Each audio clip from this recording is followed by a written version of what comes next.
2 నెలలు పూర్తయినా కూడా Iran America మధ్య వార్కు ఎండ్ కార్డు మాత్రం పడట్లేదు. నానాటికి ఇంకాస్త ఉద్రిక్త పరిస్థితులు పెరుగుతూనే ఉన్నాయి. యుద్ధం జరుగుతుంది రెండు దేశాల మధ్య. అయినా ఆ ఎఫెక్ట్ మాత్రం ప్రపంచ దేశాలపై పడుతుంది. పశ్చిమాసియా యుద్ధం కారణంగా ప్రపంచ దేశాలు మండిపోతున్నాయి, తీవ్ర ఇబ్బందులను ఎదుర్కొంటున్నాయి. అమెరికా ఇరాన్ మధ్య ఉద్రిక్త వాతావరణం ఇప్పట్లో చల్లారేలా కనిపించట్లేదు. శాంతి చర్చలు దాదాపుగా అటకెక్కిన వేళ ఇరు దేశాల మధ్య విభేదాలు అంతకంతకు పెరుగుతూ పోతున్నాయి. అమెరికా పెట్టే కండిషన్స్ కు ఇరాన్ నో చెప్పడం, ఇరాన్ కండిషన్స్ కు అమెరికా అంగీకరించకపోవడంతో యుద్ధ తీవ్రత అంతకంతకు పెరుగుతూనే ఉంది. ఇస్లామాబాద్ వేదికగా శాంతి చర్చలు జరిపినా కూడా ఎలాంటి ప్రయోజనం లేకపోయింది. మరోసారి చర్చలు జరుగుతాయని ఆశించిన ఫలితం మాత్రం శూన్యం. అణ్వస్త్ర తయారీ ప్రణాళికలను వదులుకోవాలన్న ట్రంప్ డిమాండ్కు ఇరాన్ నో అంటే నో అంటోంది. తమ అణు క్షిపణి సామర్థ్యాలను జాతీయ సంపద తరహాలో కాపాడుకుంటామని ఇరాన్ సుప్రీం లీడర్ ముజ్తబా ఖమేనీ తాజాగా ప్రకటించారు. హార్ముజ్పై తమ నియంత్రణ కొనసాగుతుందని, అందుకోసం కొత్త నిబంధనలు తీసుకొస్తామని స్పష్టం చేశారు.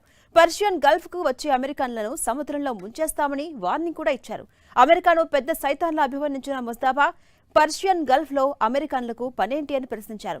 అత్యాశ, దుర్బుద్ధితో వేల కిలోమీటర్ల దూరం నుంచి వచ్చే విదేశీయులకు పర్షియన్ గల్ఫ్ లో నీటి అడుగున తప్ప మరెక్కడా స్థానం ఉండదన్నారు. పశ్చిమాసియాలోని అమెరికా స్థావరాలు వాటినవే కాపాడుకోలేకపోతున్నాయని, అలాంటప్పుడు తమపై ఆధారపడ్డ దేశాల భద్రతకు అవి ఎలా హామీ ఇవ్వగలవని ఆయన ప్రశ్నించారు. హార్ముజ్ లో శత్రువుల దురాఘాతాలను ఇరాన్ నిర్మూలిస్తుందని తెలిపారు. ఇక మరోవైపు హార్మోజ్ దిగ్బంధనం కొనసాగిస్తామని ట్రంప్ చెబుతూనే ఉన్నారు. ఇరాన్ పై వార్ కంటే హార్మోజ్ దిగ్బంధనమే కరెక్ట్ అంటూ ట్రంప్ అభిప్రాయపడుతున్నారు. దీని ద్వారానే ఇరాన్ తన దారిని తెచ్చుకోవాలని భావిస్తున్నారు ట్రంప్. మరోవైపు ప్రపంచవ్యాప్తంగా చమురు ధరలు భారీగా పెరుగుతుండటంతో ఒకంత ఒత్తిడి ఎదుర్కొంటున్న ట్రంప్ హార్మోజ్ ను తిరిగి తెరిపించేందుకు కొత్త ప్రణాళికను ప్రతిపాదించారు. దాని ప్రకారం ఇరాన్ ఓడరేవుల దిగ్బంధనాన్ని అమెరికా కొనసాగిస్తుంది. అదే సమయంలో ఇంధన స్వేచ్ఛ ప్రవాహానికి విఘాతం కలిగించే ప్రయత్నాలకు టెహ్రాన్ భారీ మూల్యం చెల్లించుకోవాల్సి వచ్చేలా మిత్ర పక్షాలను సమన్వయం చేసుకుంటూ చర్యలు చేపడుతుందని చెప్పారు.